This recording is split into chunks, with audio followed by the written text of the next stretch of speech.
नमस्कार, grand news के bulletin में आप सभी का स्वागत है। मैं हूं साधना सिंह। खबरों की शुरुआत करने से पहले आइए नजर डालते हैं आज के हेडलाइंस पर। छत्तीसगढ़ शिक्षा मंडल द्वारा 10वीं-12वीं बोर्ड परीक्षा की घोषणा। दुर्ग के रितेश देवांगन और सानिया मरकाम ने जिला का नाम किया रोशन। 10वीं-12वीं रिजल्ट जारी होने के बाद दुर्ग एसपी अभिषेक पल्लव ने विद्यार्थियों को बधाई देते हुए जीवन में आगे बढ़ने के लिए किया मोटिवेट। बीते दिनों बीएसपी के एसएमएस 2 में हुए हादसे में झुल से 4 ठेका श्रमिकों में से आज एक ठेका श्रमिक की सेक्टर 9 अस्पताल में हुई मौत।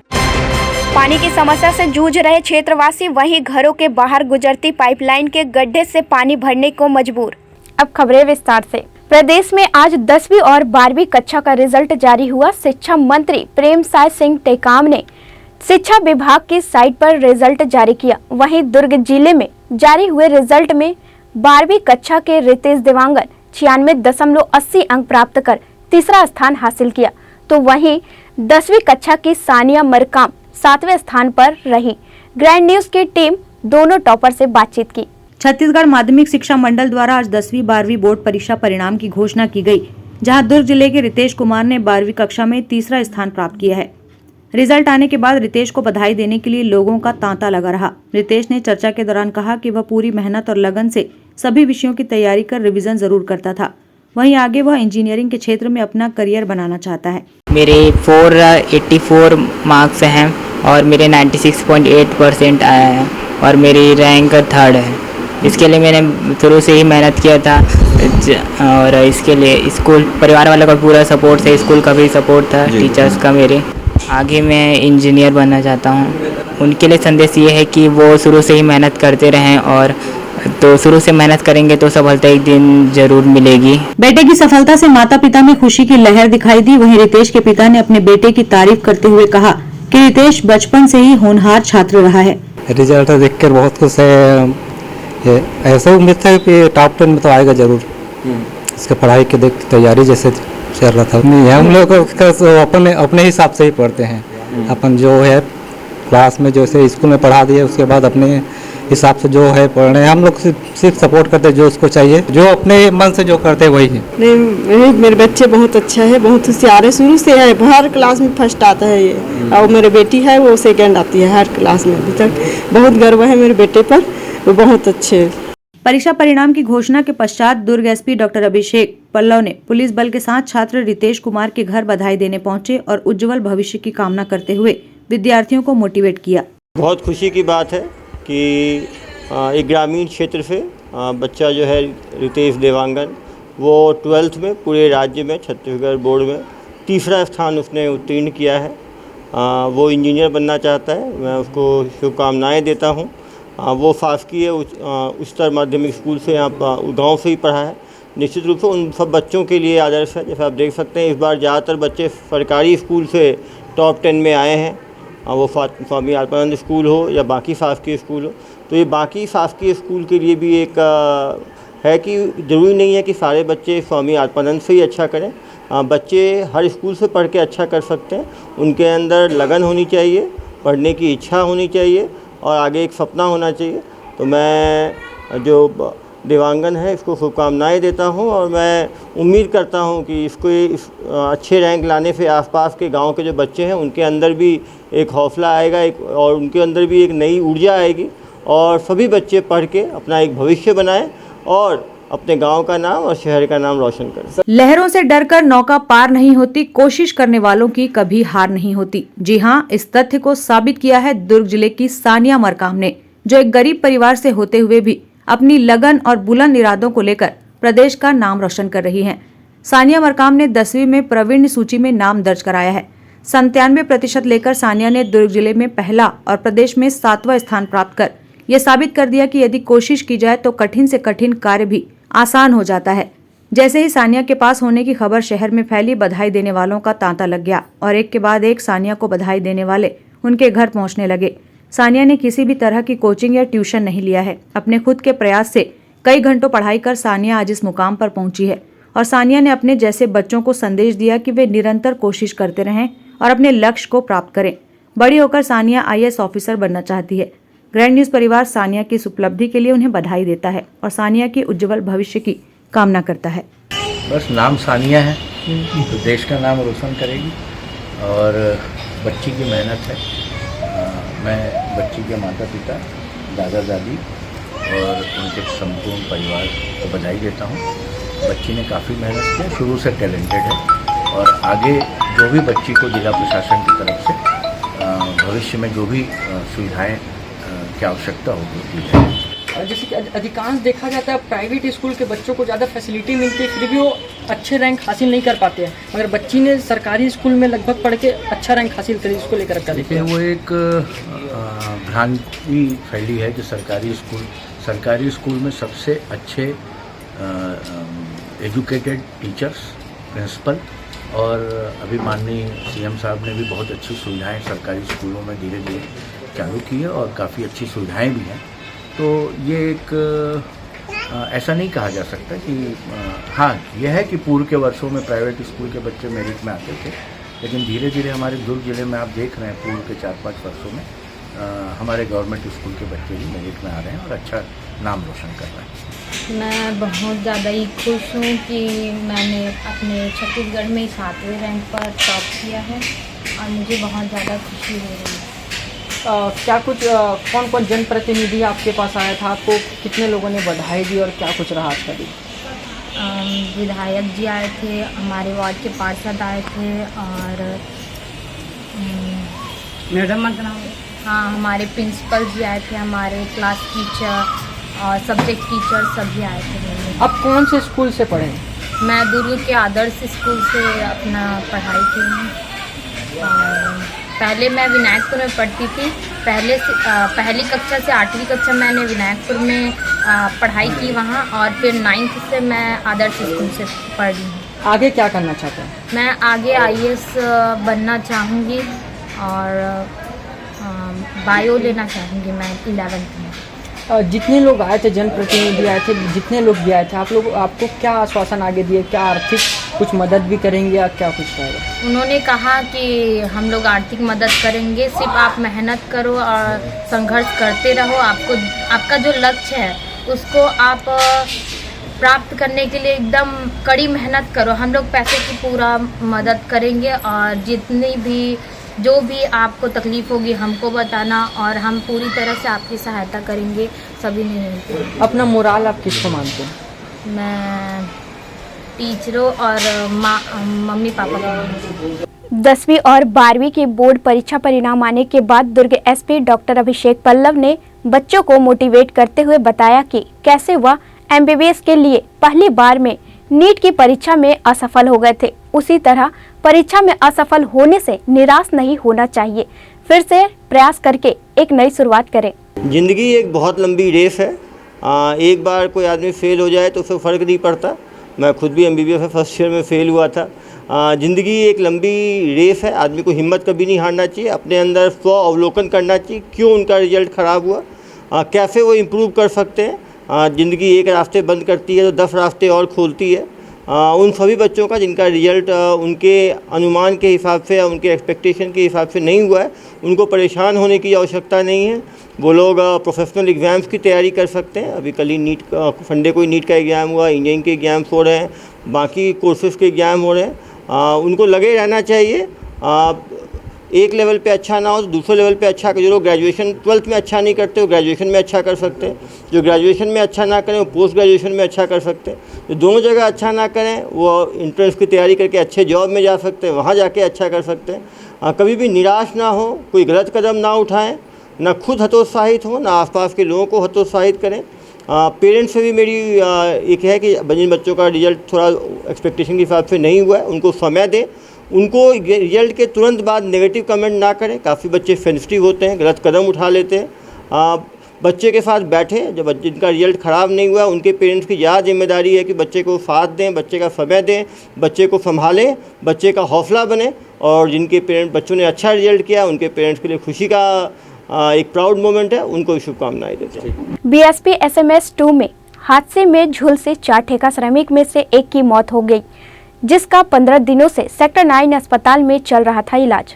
25 अप्रैल को दोपहर को हुई दुर्घटना में घायल एक ठेका श्रमिक की कल रात को इलाज के दौरान सेक्टर 9 अस्पताल में मौत हो गई। विगत 15 दिनों से 100% जली हुई अवस्था में उसका इलाज जारी था। शेष घायल 3 का इलाज जारी है। आपको बता दें कि झुलसे चारों ठेका श्रमिक मारुति कंस्ट्रक्शन कंपनी के हैं। 25 अप्रैल की दोपहर को SMS कैपिटल रिपेयरिंग के कार्य के दौरान पैनल वेल्डिंग की जा रही थी। इस दौरान निकली चिंगारी ने विस्फोट के साथ भीषण आग का रूप ले लिया, जिसके कारण स्थल पर कार्य कर रहे 4 लोग बुरी तरह से झुलस गए, जिन्हें इलाज के लिए सेक्टर 9 अस्पताल में भर्ती कराया गया था। झुलसे ठेका श्रमिकों में अमित सिंह, राजू तांडी, रमेश मौर्य और रमेश पवार को गंभीर हालत में सेक्टर 9 हॉस्पिटल के बर्न यूनिट में उपचारार्थ भर्ती कराया गया है, जहां चिकित्सकों ने चारों की हालत गंभीर बताई थी। हादसे में 100% जल चुका रंजीत सिंह 30 वर्ष की मंगलवार की रात 9 बजे के करीब इलाज के दौरान सेक्टर 9 अस्पताल में मृत्यु हो गई। ग्रैंड न्यूज के लिए वैभव चंद्राकर की रिपोर्ट। 77 और 66 फिल्टर प्लांट के अलावा 2.5 और 1.5 MLT फिल्टर प्लांट तथा 12 पानी टंकी 32 लाख लीटर क्षमता होने के बावजूद घरों में लगे नल कनेक्शन में पानी प्रवेश नहीं आ रहा है, जिससे लोगों को नाले नालियों में बेहद पानी में बाल्टियां बर्तन रखकर पानी भरने को मजबूर होना पड़ रहा है। वहीं गर्मी में लोगों को बूंद बूंद पानी के लिए कड़ी मशक्कत करना पड़ रहा है। केंद्र और राज्य सरकार ने पानी की समस्या का समाधान निकालने के लिए भिलाई नगर निगम क्षेत्र में करोड़ों रुपए खर्च कर दिए, लेकिन आज भी लोगों को पानी का प्रेशर नहीं आने के चलते बूंद बूंद पानी के लिए परेशान होना पड़ रहा है। अधिकांश वार्डों में लोगों को नाले नालियों में बर्तन बाल्टियां रखकर पानी भरते देखा जा सकता है। सुबह होते ही वार्डों में पानी के लिए जद्दोजहद शुरू हो जाती है। गर्मी के मौसम में यह समस्या और भी बढ़ जाती है। कैंप, कुर्सीपार, रामनगर, सुपेला, शांतिनगर, बैकुंठ धाम, कृष्णनगर, संजय नगर, कोसानगर क्षेत्र के लोगों को पानी के लिए परेशान होता देखा जा सकता है। फिल्टर प्लांट लगने के दौरान यह दावा किया गया था कि अब लोगों को पानी के लिए परेशान नहीं होना पड़ेगा, 24 घंटे भरपूर पानी मिलता रहेगा, लेकिन यह दावा खोखला साबित हो रहा है। इस संबंध में पार्षद पीयूष मिश्रा ने ग्रैंड न्यूज़ को अपनी प्रतिक्रिया दी। देखिए, भाजपा के शासनकाल में प्रथम और द्वितीय चरण में यहाँ पर वृहद पेयजल योजना और नल जल योजना, ये दोनों योजनाएं यहाँ पर के लिए यहाँ पैसा स्वीकृत किया गया। जो पहला फेज़ था, पहले फेज़ में जो नई टंकियाँ आपको दिखी, फरीदनगर, नेहरू नगर, आपका कुर्सी पार, इसमें 10 टंकियाँ बनी। ये 10 टंकियों बनने के बाद इनकी राइजिंग लाइन डली। सेकंड फेज़ में जो डिस्ट्रीब्यूशन पाइप थी, वो डिस्ट्रीब्यूशन पाइप बिछना था और लोगों के घर में कनेक्शन होना था। इस बीच में सरकार बदल गई और ये पूरी योजना जो है वो भ्रष्टाचार की भेंट चढ़ गया। इतनी बड़ी योजना में इतनी बड़ी राशि खर्च करने के बाद भी और जो ड्राइंग डिज़ाइन अधिकारियों के द्वारा बना करके दिया गया था उसके मुताबिक पैसा शासन ने स्वीकृत किया था। उसके बाद भी आज कई जगह क्षेत्र ऐसे हैं जहां पर पानी नहीं जा रहा है, जबकि एक एजेंसी नियुक्त की गई थी। उस एजेंसी को इस बात का पैसा दिया गया था कि वो इस बात का वो करेंगे, प्रमाणित करेंगे कि आखिरी छोर तक जहाँ पे नल की पाइपलाइन बिछी है वहाँ तक पानी जा रहा है कि नहीं। ये नियंत्रण उनके अधिकार क्षेत्र में था, लेकिन सारा जो मामला है वो पूरे शासन और प्रशासन में बैठे लोगों ने आपस में बंदरबाट करके इस योजना को भेंट चढ़ा दिया भ्रष्टाचार की। और इस कारण से आज भी पेयजल योजना को लेकर के केंद्र ने अपने पूरा सहयोग किया, केंद्र ने पूरा पैसा दिया, राज्य में भी उसका टेंडर हुआ जब भारतीय जनता पार्टी की सरकार थी। उसके बाद इन 5 सालों में वो पूरे नल जल योजना का जो काम है, वृहद पेयजल योजना का काम है, वो पूरे ग्राउंड तक नहीं पहुँच पाया है। तो आपको क्या लगता है इस समस्या का निजात हो पाएगा भी अथवा नहीं? नहीं, समस्या का निजात तो यही है, जब कोई योजना बनती है तो योजना धरातल तक पहुंचनी चाहिए, और वो योजना नहीं पहुंची है तो जो जिम्मेदार लोग बैठे हैं ये उनकी जिम्मेदारी बनती है। पानी क्यों नहीं हम लोगों को साफ दे रहे हो?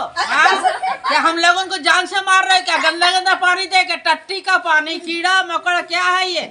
मारना है तो इकट्ठा ही मार दो, मत रखो यहाँ।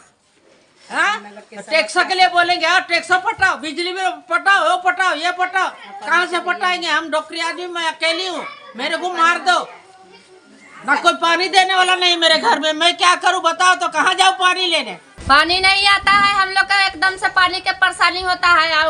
10 साल से पानी हम लोग डूम डूम के इधर से हटते गबरे से भरते हैं, पानी नहीं मिलता है, कीड़े मकोड़े रहता है समय पानी में। कैसे कैसे लोग बच्चे लोग बीमार पड़ जाता है पानी पी पी के। सरल गरल पानी भेजते हो, आप लोग पानी नहीं देते हो। कैसे खाली टैक्स पटाने के लिए बोलते हो टैक्स पटाओ। पानी का प्रेशर नहीं होने के कारण लोग घरों के बाहर से गुजरती पाइपलाइन में गड्ढा कर पानी भरते हैं। पेयजल समस्या से जूझ रहे लोग मुख्य पाइपलाइन में गड्ढा कर पानी की व्यवस्था करते हैं। आने वाले दिनों में भूमिगत जल स्तर कम होने से पेयजल समस्या और भी गहरी होती जाएगी। इस दौरान लोगों को हाथों में मटका लिए निगम कार्यालय में प्रदर्शन करते हुए हर वर्ष की तरह इस वर्ष भी देखा जाएगा। पेयजल समस्या से निजात मिलने की संभावना फिलहाल दूर दूर तक नजर नहीं आ रही है। ग्रैंड न्यूज के लिए भिलाई से संजय दुबे की रिपोर्ट। वक्त हो चला एक छोटे से ब्रेक का, बने रहिए ग्रैंड न्यूज के साथ, खबरें और भी हैं।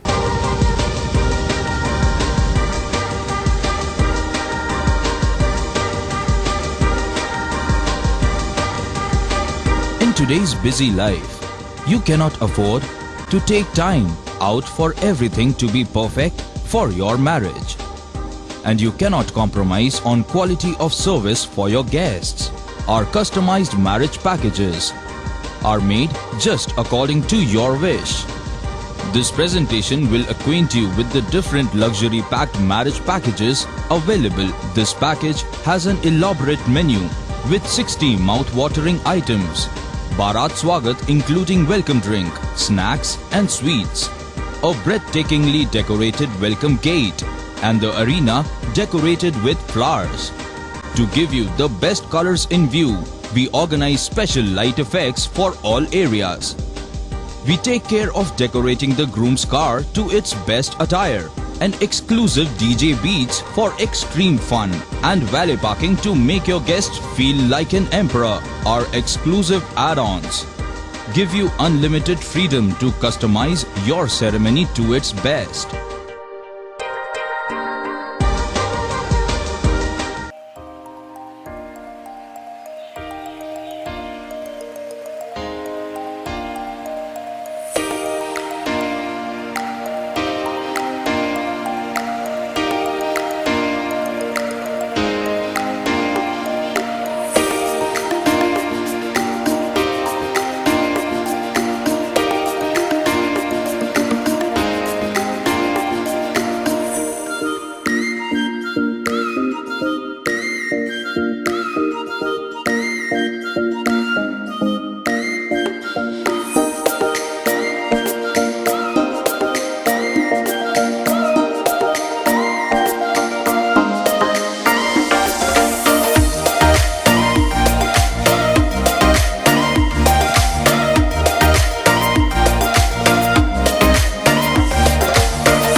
ब्रेक के बाद आपका स्वागत है।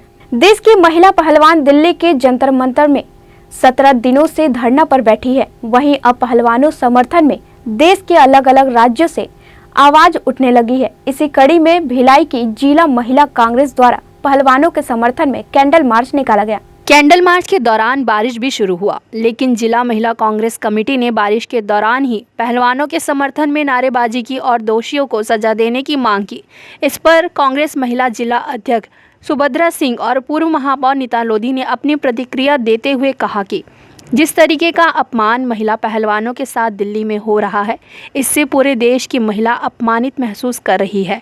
सरकार को चाहिए कि दोषियों के खिलाफ कार्यवाही करे। जैसे कि आप देख रहे हैं, हमारे जो पहलवान हैं, जो हमारे देश के लिए इतने सारे गोल्ड मेडल लेके आए हैं, और वो आज जंतर मंतर में बैठ के आप देख रहे हैं कि वो धरने पे 3 महीने से बैठे हुए हैं। इसके पहले उनको आश्वासन मिला और वो वापस धरना छोड़ के चले गए थे कि चलो कम से कम अब कार्रवाई होगी। ये जो ब्रिजभूषण जो है, इनका मंत्री है, तो उसके ऊपर इन लोग 4-5 बार के मेरे ख्याल में सांसद हैं। वो वैसे इंसान को इन लोग सजा ना हो या फिर उसके ऊपर कार्रवाई नहीं हो, पता नहीं भाजपा की कैसी नीति है। मैं तो बोलती हूँ इंडिया के अंदर एक कानून होना चाहिए सभी के लिए, चाहे वो किसी भी पार्टी का हो। अगर हमारी महिलाएं हैं, उनके साथ अगर कुछ गलत हुआ है तो निश्चित तौर पर इतनी बड़ी बड़ी जो महिलाएं बैठी हुई हमारे देश को जो रिप्रेजेंट करती हैं, ऐसी महिलाओं को आप बताइए, आप धरने पे बिठा के रखे हुए हैं और कार्रवाई नहीं हो रही है। इससे ज्यादा एक लोकतंत्र की हत्या नहीं है तो ये क्या है, आप बताइए। इस दोहरे चरित्र को मैं बिल्कुल मैं यही कहना चाहती हूँ, जैसे जिला अध्यक्ष हूँ मैं महिला कांग्रेस की, और हम सारी बहनें यहाँ उपस्थित होकर यही बताना चाहते हैं कि हम सब बहनें, उन पहलवान हमारी जो बहनें हैं उनके साथ हैं, और हम तब तक ये आंदोलन में हम साथ रहेंगे। हम कांग्रेस जन पूरे समर्थन करते हैं। हमारी युवा कांग्रेस के भी NSY के सारे बच्चे यहाँ उपस्थित हैं, हमारी महिला कांग्रेस की यहाँ लोग उपस्थित। आप देख रहे हैं इतनी बारिश हो रही, फिर भी हम सभी यही चाहते हैं कि उनके ऊपर कड़ी कार्रवाई होनी चाहिए और तुरंत केस दर्ज होना चाहिए। नरेंद्र मोदी की भाजपा सरकार दोहरी चेहरी और चाल चरित्र उसका सहज ही देखने को मिलता है। महिलाओं पे अत्याचार की बात क्या कहना, चाहे महंगाई की बात हो, चाहे ये हमारी महिला पहलवान बहनों के साथ जो अन्याय अत्याचार हुआ, एक दो नहीं 6 हमारी पहलवान बहनाएं ऐसे बता रही है, बोल रही है, फिर भी उनके प्रिय मंत्री जो बृजभूषण शरण सिंह है उनके ऊपर कार्रवाई नहीं। पहले आश्वासन दिया था ये इनके युवा अनुराग ठाकुर ने, जो युवाओं की बात करते और महिलाओं की बात करते, पर कार्रवाई क्यों नहीं कर रहे हैं। आज पूरे देश का एक एक कार्यकर्ता, एक एक महिला, NSY छात्र संघ के नेता, युवा कांग्रेस, सारे लोग आज सड़क पे हैं उनको न्याय दिलाने के लिए कि इनकी ये जो दमनकारी नीति है ये नहीं चलेगी। ग्रैंड न्यूज के लिए अतुल शर्मा की रिपोर्ट। कैंप 1 और रामनगर के बीच से गुजरता एक नाला आवाजाही कर रहे लोगों की परेशानी का कारण बना हुआ है। पूर्व में नाले को पार करने की व्यवस्था बनाई गई थी, लेकिन अब इसे हटा दिया गया है, जिससे लोगों को एक ओर से दूसरी ओर आने जाने में समय की काफी बर्बादी हो रही है। कैंप 1 और रामनगर के बीच से गुजरता यह नाला दोनों ओर के रहवासियों के लिए परेशानी का कारण बना हुआ है। इस नाले की वजह से एक ओर से दूसरी ओर आने जाने वाले लोगों को घुमावदार रास्ते का इस्तेमाल करना पड़ रहा है। पूर्व में नाले को पार करने की व्यवस्था बनाई गई थी, जिससे पदयात्री और 2 पहिया वाहन सवार आसानी से एक ओर से दूसरी ओर आना जाना कर रहे थे, जिसे अब हटा दिया गया है। रामनगर क्षेत्र के लोगों को कैंप 1 आने और कैंप 1 के लोगों को रामनगर जाने के लिए लंबे घुमावदार रास्ते से होकर गुजरना पड़ रहा है, जिससे उनकी समय की बर्बादी हो रही है। वहीं यह नाला बरसात के दिनों में उफान पर रहता है, जिससे इसका गंदा पानी आसपास के पूरे क्षेत्र में फैलता है। पूरी बरसात इस परेशानी से लोगों को जूझना पड़ रहा है, जिसके गहराईकरण की मांग भी लंबे वक्त से की जा रही थी, जो अब तक पूरी नहीं हो सकी है। कैंप क्षेत्र के रहवासियों ने अपनी परेशानी कुछ इस तरह से बताई है। नाला पार करने का हम लोग बहुत ज़्यादा दिक्कत हो रहा है। सबसे ज़्यादा दिक्कत ये है कि नाला ऊपर हो गया, बस्ती नीचे हो गया, पूरा बरसात का पानी बस्ती में भर जाता है। तो ये पुलिया के साथ साथ गहरीकरण भी ज़रूरी है और कुछ आसपास के नाली का भी दुरुस्त करने की ज़रूरत है। बहुत ज़्यादा दिक्कत हो रहा है। बरसात में पानी भरता है कि इसकी वजह से पूरा पानी बस्ती में भर जाता है, पूरा जाम हो जाता है नाला और पानी रिटर्न इधर बस्ती में भर जाता है। सर ये जो नाला बह रहा है इससे हमारे वार्ड वासियों को बहुत ज़्यादा प्रॉब्लम हो रही है कि वो नाला के उस पार नहीं जा सकते। इस पर अर्जुन नगर है वार्ड 28 और उस पर रामनगर है और यहाँ के लोग वहाँ जा नहीं सकते। अगर उनको आटा चक्की में आटा गेहूँ पिसाने जाना है तो वो पार करके नहीं जा सकते, वो घूम के जाते हैं। कम से कम 15-20 मिनट का रास्ता है, तब जाके वो उस आटा चक्की तक पहुँच पाते हैं। मतलब आने जाने में बहुत ज़्यादा प्रॉब्लम हो रही है और इस नाले का पानी लोगों के घर में भी घुस जाता है, जिसकी वजह से बहुत प्रॉब्लम होती है। इसके नाले के आर पार जाने के लिए पहले कुछ वैकल्पिक व्यवस्था थी क्या? बहुत पहले थे, आज से 10 साल पहले की बात है। तब उसे पाइप लगा हुआ था, लेकिन वो पाइप गोल है, आज नहीं दिखाई देता है। लोगों को हो रही दिक्कतों के मद्देनजर निगम प्रशासन की ओर से व्यवस्था बनाए जाने की ज़रूरत है, जिससे लोग आसानी से नाले को पार कर एक ओर से दूसरी ओर आने जाने में सुविधाजनक रूप कर सके। ग्रैंड न्यूज़ के लिए भिलाई से संजय दुबे की रिपोर्ट। दुर्ग जिले के धमधा थाने के दारगांव में निखिल बंजारे को मुकेश नामक युवक ने महज मोबाइल तोड़ने के कारण तेज धार पत्थर से ताबड़तोड़ हमला कर दिया, जिससे निखिल की मौत हो गई। आपको बता दें कि धमधा पुलिस से मिली जानकारी के अनुसार मंगलवार की रात को मंगल भवन में बैठकर निखिल बंजारे और मुकेश खाना खा रहे थे। तभी मुकेश ने निखिल के मोबाइल को जमीन में पटक दिया। इस बात के विवाद के चलते जब अल सुबह निखिल घर से घूमने निकला, इसी दौरान गली में घूम रहे मुकेश ने निखिल के ऊपर वहां पर रखे पत्थर से ताबड़तोड़ वार कर दिया, जिससे निखिल की मौत हो गई। धमधा पुलिस घटनास्थल पहुंची और पंचनामा कर कार्यवाही के बाद शव को पोस्टमार्टम के लिए धमधा मर्चुरी भिजवा दिया गया है। वहीं आरोपी को गिरफ्तार कर न्यायिक रिमांड में भेज दिया गया है। बहुत ही दुखद घटना धमधा थाना क्षेत्र में हुई है। 2 युवक मोबाइल को लेकर रात में इनकी आपस में अनबन हुई। एक ने गुस्से में दूसरे का मोबाइल तोड़ दिया। जिसका मोबाइल टूटा उसने गुस्से में आकर सुबह जो बालक है उसके ऊपर पत्थर से हमला किया। नुकीला पत्थर था और पत्थर अचानक सर में सेंसिटिव एरिया में लगने के कारण बच्चे को काफ़ी गंभीर चोट आई। उसको तुरंत हॉस्पिटल लेके जाया जा रहा था, रास्ते में उसकी का देहांत हो गया। जो एक्यूज है उस पर धारा 302 के अंतर्गत कार्रवाई करते हुए उसे गिरफ्तार किया गया है। कहीं ना कहीं ज़्यादातर अपराध जो मर्डर के हो रहे हैं या उसमें ज़्यादातर जो बच्चे पकड़े जा रहे हैं वो 16 साल से लेके 25 साल के अंदर के बच्चे हैं। ज़्यादातर गुस्से के कारण जो है हत्या को अंजाम दे रहे हैं, जिससे कि एक्यूज़ का पूरा करियर, पूरा जो लाइफ है वो जो है वो मुश्किल में पड़ जाता है। मैं सभी जो बच्चे हैं उनसे भी आह्वान करूंगा कि जब भी अपने गुस्से पे कंट्रोल रखें, जब भी परेशान रहें कुछ लोगों से बातचीत करें, पुलिस को आके उसकी सूचना दें, पुलिस को कार्रवाई कराएं, जो जनप्रतिनिधि हैं उनसे मिलें, लेकिन कानून को हाथ में ना लें। दोनों जो लड़ने वाले मृतक और मारने वाले दोनों 20-22 साल की ही उम्र के थे। पुलिस ने त्वरित कार्रवाई करते हुए एक्यूज को गिरफ्तार करके माननीय न्यायालय में पेश कर दिया गया। Bureau report, grand news.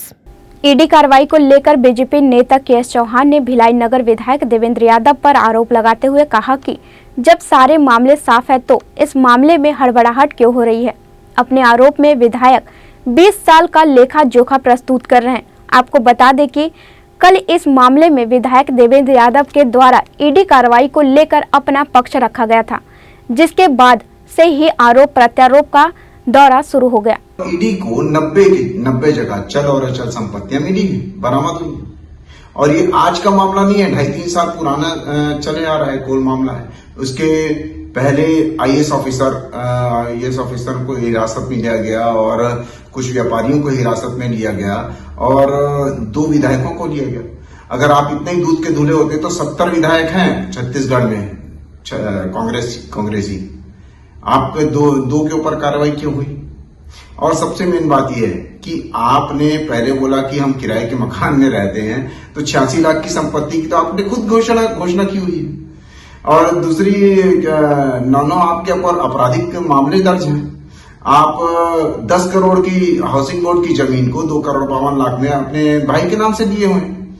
तो ऐसे करके आप ये समझते हैं कि भिलाई की जनता के आंखों में धूल झोंक देंगे, तो ऐसा नहीं होता है। भिलाई की जनता हमारे से और आपसे बहुत ज्यादा समझदार है। उसको सब पता चलता है कि आप क्या कर रहे हैं और क्या नहीं कर रहे हैं, और ईडी की कार्रवाई ऐसे ही नहीं होती है। अगर मान लीजिए कि कोई वकील है, वकील जज के सामने, आपका वकील है और वकील जज के सामने ये जाके बोलेगा कि ये तो भारतीय जनता पार्टी के द्वेषपूर्ण कार्रवाई है और ईडी का उपयोग कर रही है और विपक्ष का मामला है, इस वजह से मेरे क्लाइंट के ऊपर कार्रवाई हुई है, इसमें कोई दोष नहीं है। और ये भी बोले कि जो चुनावी साल है इस वजह से तो होना ही नहीं चाहिए कार्रवाई, और चुनावी वर्ष के अंतराल में तो होनी ही नहीं चाहिए। तो जज क्या आपको रिहा कर देगा, आपको बरी कर देगा कि बोलेगा कि तथ्य लाइए, और तथ्य जो ईडी ने पेश किए हैं वो आपके खिलाफ में है। और दूसरी बात, ईडी सिर्फ वो जांच नहीं करती जो पेपर्स में है, ईडी वो भी जांच करती है जो पेपर्स में नहीं है।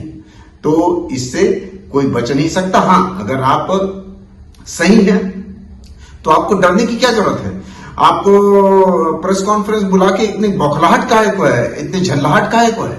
और आप अगर सही हैं तो आप घबरा क्यों रहे हैं? जो कि नहीं घबराने का नाटक करते हैं, लेकिन साफ साफ पता चल रहा है आप घबरा रहे हैं। और आपके जो आदमी हैं वो वहां पर जाते हैं, जनप्रतिनिधियों का, हमारे सांसद का घर का घेराव करते हैं, जो कि असंसदीय प्रक्रिया है। आप घेराव करना है तो सबसे पहले आप नोटिस दीजिए। पुलिस प्रशासन को अगर फोन लगाया जाता है तो पुलिस प्रशासन फोन नहीं उठाती है। ये शासन और प्रशासन की आज की स्थिति है, और ये द्वेषपूर्ण स्थिति है और बौखलाहट की स्थिति है, झल्लाहट की स्थिति है। इस वजह से आप ऐसा कर रहे हैं।